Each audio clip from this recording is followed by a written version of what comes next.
আমি একটা বাসায় কাজের মহিলা হিসেবে কাজ করতাম। আমার বয়স ২০ বছর। আমি দেখতে সুন্দরী ছিলাম। আমি যে বাড়িতে কাজ করতাম সে বাড়িতে একটা ছেলে ছিল। তার নাম স্বপন। সে ইন্টারের পড়তো। একদিন সেই ছেলেটি আমায় কিছু টাকার লোভ দেখিয়ে ঘরে বন্দি করে ফেলে। তারপর আমার সাথে যা ঘটেছিল সেটা শুনলে তোমাদের মাথা ঘুরে যাবে। তাহলে আসল ঘটনাটি বলি। আমাদের বাসার কাজের মহিলা হুট করে একদিন বলল কাজ ছেড়ে দেবে। প্রায় ৩.৫ বছরের কিছু বেশি সময় ধরে সে আমাদের বাসায় কাজ করছে। তার কাজ ছিল খুবই ভালো, তাকিয়ে থাকার মতো। আমরা তাকে আন্টি ডাকতাম। কাজ ছেড়ে দেওয়ার কারণ হলো সে পরিবারসহ ঢাকা শহর ছেড়ে নিজের দেশের বাড়ি কিশোরগঞ্জ চলে যাবে। হুট করে নতুন কাজে মহিলা কোথায় পাবে এ নিয়ে আম্মু খুব টেনশনে পড়ে গেল। কারণ এখন ৮০% মহিলারাই গার্মেন্টসে চাকরি করছে। বাসা বাড়ির কাজের চেয়ে গার্মেন্টসের কাজে তাদের আয় বেশি হয়। আম্মু টেনশন শুনে কাজের আন্টি বলল সে নিজেই তার পরিচিত একজনকে জোগাড় করে দেবে। আম্মু কিছুটা নিশ্চিন্ত হলেও পুরোপুরি ভরসা করতে পারল না। সবার কাজ তো আর পরিপাটি নয়। তাই আন্টিকে বলল তিনি কাজ ছাড়ার আগে যেন একদিন সেই মেয়েকে নিয়ে আসেন। একদিন কাজ করে দেখতে হবে। ভালো না হলে আম্মু নিজেই লোক লাগিয়ে কাউকে খুঁজে নেবে। কথামতো একদিন মাত্র ২০-২৫ বছরের একটা মেয়েকে সাথে করে নিয়ে এল সে। মেয়েটাকে দেখে আমরা অবাক হলাম। দেখতে যেমন সুন্দর, পরনের পোশাকও তেমনি পরিচ্ছন্ন। এই মেয়ে বাসার কাজ করবে ভাবতে আমরা আশ্চর্য বোধ করছিলাম। কাজের আংটির পরিবর্তে সেদিন কাজ করল মেয়েটা। আন্টি এবং আম্মু মিলে দিক নির্দেশনা দিচ্ছিল। কাজ শেষে তাদেরকে চা বিস্কুট দেওয়া হলো।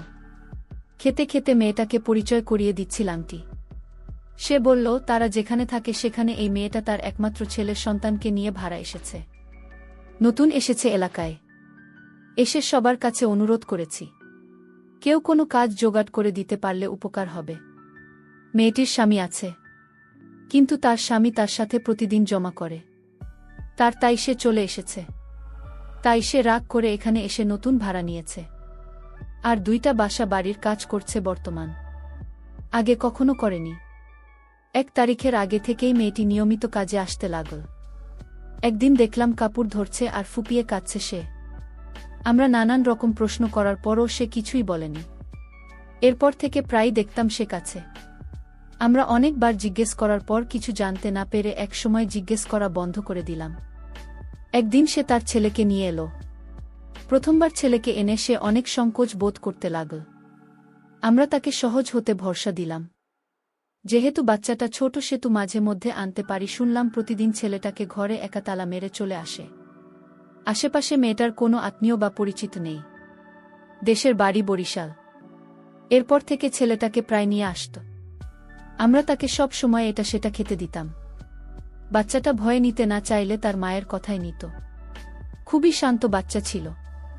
একদিন মেয়েটা বাচ্চাকে কোলে নিয়ে এসে আমাদের রান্নাঘরে বসল। আমি রান্না করছিল। আমি আম্মুকে সাহায্য করছিলাম। সে বসার পর কান্নার বেগ বেড়ে উচ্চস্বরে পৌঁছে গেল। আমরা জিজ্ঞেস করার পর সে সবকিছু আমাদেরকে বিস্তারিত বলল। কোনোভাবে আমাদের কাছে সাহায্য চাইল। মেয়েটা যা যা বলল তার মতো করেই সবকিছু বর্ণনা করলাম। আমি বাবা মায়ের একমাত্র মেয়ে ছিলাম। আমার বড় 2 ভাইয়ের একজন সরকারি চাকরি করে আর একজন মুদি দোকানি। সবার মধ্যে একমাত্র হওয়ায় আমার দাবি ছিল অন্যরকম। ধরাকে সরা জ্ঞান মনে করতাম। আমার অনেক অন্যায় আবদার সবাই পূরণ করত। আমি ছিলাম সবার দুর্বলতা। সবাই এত পরিশ্রমের কারণে আমি বিক্রি যাচ্ছিলাম সেটা কেউ বুঝল না। স্কুলের গণ্ডি পেরোনোর আগেই স্কুলের ছেলের সাথে আমার ভালোবাসার সম্পর্ক তৈরি হলো। স্কুল ফাঁকি দেওয়া শুরু করলাম, যার কারণে প্রতি পরীক্ষায় ফেল আসত। শিক্ষকরা বাবা মাকে ডেকে ডেকে বিচার দিলেও বাবা মা কখনো আমাকে মৃদু ধমক ছাড়া আর কোনো শাসনই করলেন না। এতে আমি আরও প্রশ্রয় পেয়ে গেলাম। স্কুল, কোচিং আর বান্ধবীদের বাড়ি যাওয়ার নাম করে ছেলেটার সাথে ঘুরে বেড়াতাম। সে আমার জন্য অজস্র টাকা পয়সা খরচ করত এবং সবসময় এটা সেটা উপহার দিত। এ কথা সে বুঝতে পেরে আর দেরি না করিনি। এক পর্যায়ে তার সাথে আমার বিয়ে হয়েছিল। বিয়ে হওয়ার পর তার চরিত্র সম্পর্কে জানতে পারি। তার আচার আচরণ ভালো ছিল না। তার সাথে আমার জয়মা সংসার ঠিকই ছিল।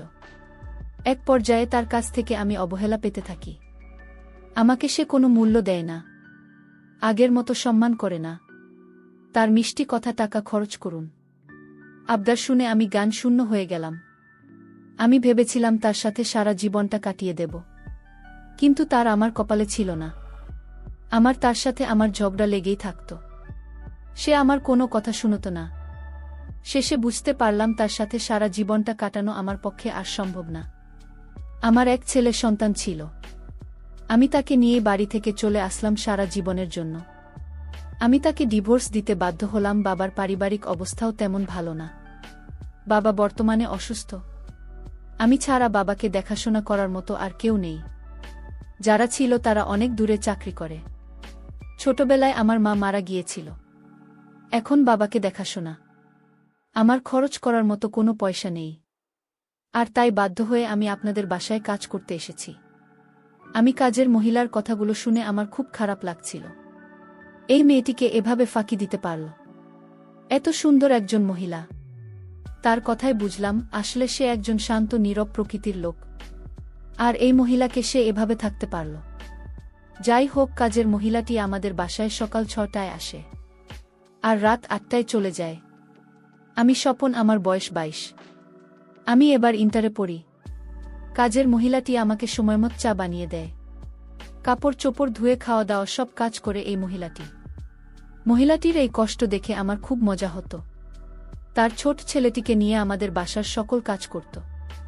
একদিন কাজের মেয়েটি আমায় বলল, স্যার, এ মাস শেষ হতে আরও 5 দিন বাকি, কিন্তু আজ আমার কিছু টাকার দরকার ছিল। কারণ বাবা খুবই অসুস্থ। বাবার জন্য আজ ওষুধ কেনার মতো কোনো পয়সা নেই। তাই যদি আজ আপনি 200 টাকা দিতেন তাহলে খুব উপকার হতো। ঠিক আছে, আপনি আসুন আমার সাথে। কাজের মহিলাকে নিয়ে আমি একটা রিকশায় করে বাজারে গেলাম। ওষুধ থেকে তার বাবার জন্য ওষুধ কিনে দিলাম, আর তাদের জন্য 2 কেজি গরুর মাংস কিনে দিলাম, আর 1000 টাকা তার হাতে ধরিয়ে দিলাম, নাও এটা খরচ করো। কাজের মহিলা তখন আমায় বলল, এত বাজার দিলেন, আমার এত কিছু লাগবে না, শুধু ওষুধ দিলেই হবে বাবার জন্য। মহিলাটি ভেবেছিল তার বেতন থেকে হয়তো আমি টাকাগুলো কেটে দিব। মহিলা কোনোভাবেই গরুর মাংস নিতে চাইল না।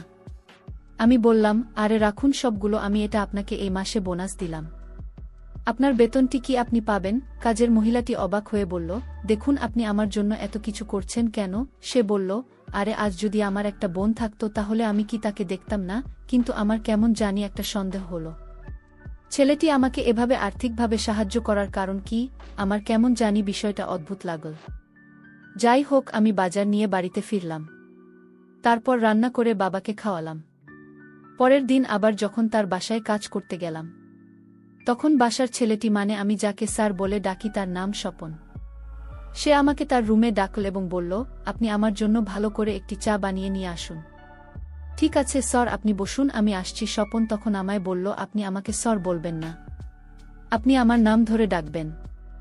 আমি তার কথা শুনে কিছুটা অবাক হয়েছিলাম। তারপর চাননি আসলাম, যা তাকে সে আমার খুব প্রশংসা করল।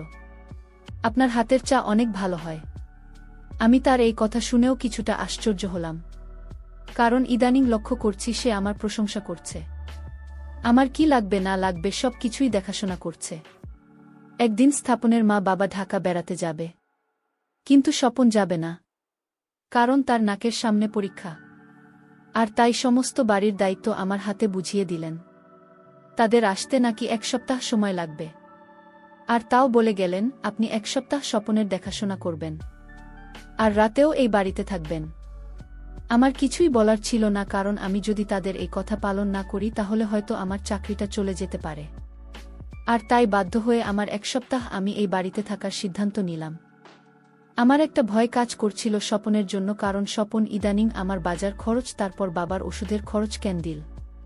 পরের দিন তার মা বাবা চলে গেল ঢাকার উদ্দেশ্যে। এখন বাড়িতে আমি আরও কাজের মহিলাটি।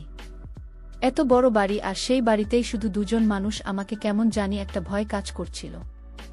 স্বপন বাথরুমে স্নান করছিল, তখন আমায় ডাক দিয়ে বলল, ভুয়া, আমি তোমাকে ডাকছি, আমার কথা শুনতে পাওনি তুমি? আমি বললাম, বলুন স্যার। তখন সে বলল, তোয়ালেটা নিয়ে যেতে। আমি তার তোয়ালেটা এগিয়ে দিয়ে আসলাম। তারপর আমি এখান থেকে চলে আসলাম। আমি ভাবলাম, অন্য কোনো দিন তো আমায় সে বাথরুমে কোনো কাপড় নিয়ে যেতে থাকে নাই, আজ কেন ডাকল? স্বপনের প্রত্যেকটা কাজ আমার কাছে অদ্ভুত মনে হলো। রাতের খাবার দিতে গেলাম স্বপ্নের রুমে। স্বপন তখন আমায় বলল, আমি একটা কথা বলতে চাই, কথাটা শুনে যান। আমি বললাম, কি স্যার বলুন। সে তখন বলল, দেখুন মা বাড়িতে থাকতে আমি মায়ের রুমে ঘুমাতাম। আমি একা একা রুমে ঘুমাতে ভয় পাই, তাই বলছিলাম। আমি তার কথা বুঝতে পারলাম, কিন্তু আমি কোনোদিন দেখি নাই তার মায়ের রুমে তাকে ঘুমাতে। স্বপন তার রুমে ঘুমিয়ে একা একা, অথচ আজ বলছে সে একা থাকতে ভয় পায়। স্বপনের মন কি চায় তা আজও আমি জানতে পারিনি। আমি তখন বলেছিলাম, দেখুন আমি তো আপনার পাশের রুমে ঘুমাই, কোনো সমস্যা হলে বা কিছু লাগলে আমাকে ডাক দিয়ে আমি নিয়ে আসব। দেখলাম স্বপ্নের মুখটা কিছুটা কালো হয়ে গেল। স্বপন বলল, ঠিক আছে। তারপর আমি আমার রুমে ঘুমাতে গেলাম। আমার কিছুতেই ঘুম আসছিল না। স্বপনের কথাগুলো বারবার মনে পড়ছিল। সে আমাকে থাকা দিল কেন? আমার মাথায় বারবার এসব চিন্তা ঘুরপাক খাচ্ছিল। পরের দিন সকালে সে আমাকে 5,000 টাকা দিয়ে বলল, এই টাকাটা রাখ। আমি বললাম, এত টাকা আমাকে কেন দিবেন? সে বলল, আপনার বাবার ওষুধ কিনে খাওয়ানোর জন্যই। কেন দিবেন আমায় এত টাকা? স্বপন বলল, এমনিতেই দিলাম তোমার বাবার জন্য। আমি বলেছিলাম, আপনার টাকা দেওয়ার পিছনে কোনো স্বার্থ আছে। সে বলল, আরে আপনি কি বলছেন? আমার আবার কি স্বার্থ? কাজের মহিলাটি বলল, এখনকার যুগে স্বার্থ ছাড়া কেউ কাউকে সাহায্য করে না। আরে আপনি টাকাগুলো রাখেন তো। কাজের মহিলাটি বলল, আমি মানুষের বাড়িতে কাজ করে সংসার চালাই, কিন্তু কারো দয়ায় আমার পছন্দ না। আপনার টাকা আপনার হাতে রাখুন। স্বপ্নের মনটা অনেক খারাপ হয়ে গেল। আমি তাকে তার বাবার জন্য ওষুধ কেনার টাকা দিলাম, আর সে কিনা আমাকে সন্দেহ করেছে। স্বপন আসলে আমার কাছে কি চায় আমি এটা ভেবে পাচ্ছি না। একদিন তাকে পরীক্ষা করার জন্য আমি তাকে বললাম, ঠিক আছে, আপনার টাকা ফিরিয়ে দিয়েছে বলে আপনি আমার প্রতি রাগ করছেন। ঠিক আছে, আপনার টাকাগুলো দেন, আমি নেব। স্বপন তখন খুশি হয়ে বলল, আমি নিজেকে ধন্য মনে করতে পারলাম আপনাকে সাহায্য করে। কাজের মেয়েটি বলল, আপনি বলেছিলেন আপনি ঘরে একা থাকতে ভয় পান, আজ আমি আপনার ঘরেই থাকব। সে আরও খুশি হল। আমার কাছে মনে হলো সে যেন আকাশের চাঁদ খুঁজে পেয়েছে। সে এতটাই খুশি হয়েছিল। আমি আজ তাকে পরীক্ষা করার জন্যই তার ঘরে থাকতে রাজি হলাম। আমি নিচে একটা চাদর বিছিয়ে শুয়ে পড়লাম। স্বপন তখন বলল, আরে আপনি নিচে শুয়ে আছেন কেন? কাট আসুন। সে বলল, না, আমি কাজের মানুষ, আমাকে নিচেই মানায়, আমি নিচে থেকে আমার অভ্যাস আছে। আমি তারে এত করে বললাম, সে আমার কোনো কথাই শুনল না, নিচে শুয়ে পড়ল। কাজের মহিলাটি কিছুক্ষণ পর না দেখে ঘুমাচ্ছিল। আমি ভেবেছি সে সারাদিন কাজকর্ম করে ক্লান্ত হয়ে গেছে আর তাই সে ঘুমিয়ে পড়ল। কিন্তু কে জানত কাজের মহিলাটি ঘুমের ভান করে শুয়ে আছে। আমি কার থেকে নামলাম, নেমে ধীরে ধীরে দরজার দিকে গিয়ে রুম থেকে বের হয়ে গেলাম এবং বাহির থেকে দরজা লক করে দিলাম। তারপর এদিকে কাজের মহিলাটি বুঝতে পারল স্বপন রুম থেকে বের হয়ে গেছে, আর তাই সে বিছানা থেকে উঠে দরজার কাছে গিয়ে বলল, আপনি আমায় এভাবে ঘরে বন্দি করছেন কেন? একটু পরে জানতে পারবেন। হঠাৎ দেখলাম একটা দাড়িওয়ালা, মাথায় টুপি পরা, মনে হয় কোনো ধার্মিক লোক। স্বপন বলল, দেখুন তো ওনাকে চেনেন কিনা। আমি তাকে ভালো করে লক্ষ্য করলাম, সে আর কেউ না। আমি যাকে ডিভোর্স দিয়েছিলাম সে, মানে আমার সাবেক স্বামী। আমি বললাম, উনি এখানে আসলেন কেন? স্বপন তখন বলল, দেখুন ও আমার বন্ধু ছিল, আগে খারাপ ছিল, এখন সে ভালো হয়ে গেছে, ভুল বুঝতে পেরেছে, আর তাই আপনার কাছে ক্ষমা চাইতে এসেছে, আর আপনার ছেলেকে একবার দেখতে চেয়েছে। স্বপন বলল, আমার কোনো বোন নেই, তাই এই বাসায় আসার পর আপনার কষ্ট দেখে আমার সহ্য হচ্ছিল না। আমি আপনাকে নিজের বোনের মতো মনে করি। এর আগে আপনাকে আমি বাজার খরচ দিয়েছিলাম, সেটা আমার টাকা ছিল না। আমার বন্ধু আমার পা ধরে বলল, তোর বাসায় আমার স্ত্রী কাজ করে, এটা দিয়ে কি আর সংসার চলে? আর তাই সে আমাকে টাকা দিয়েছিল যেন টাকাগুলো আপনাকে দেয়। আর তাই আমি আপনার স্বামীকে খুঁজে বের করি এবং পরে জানতে পারি সে আমার ক্লাসমেট, আমার বন্ধু। আপনি তাকে ডিভোর্স দেওয়ার পর থেকে সে অসুস্থ হয়ে পড়ে, আর সে বুঝতে পারে যে কাউকে কষ্ট দিলে আল্লাহ তাকে ছাড়েন না। হয়তো আপনাকে কষ্ট দেওয়ার কারণে আজ আমার বন্ধুর এই অবস্থা। সে এখন 5 ওয়াক্ত নামাজ আদায় করে। আপনি আমার বন্ধুকে ক্ষমা করে দিন। এসব শোনার পর আমি আর নিজেকে ধরে রাখতে পারিনি। আমি হাউমাউ করে কান্না করে দিলাম এবং তাকে ক্ষমা করে দিলাম। আজকের গল্পটি কেমন লাগলো তা অবশ্যই কমেন্ট করে জানাবেন। ধন্যবাদ।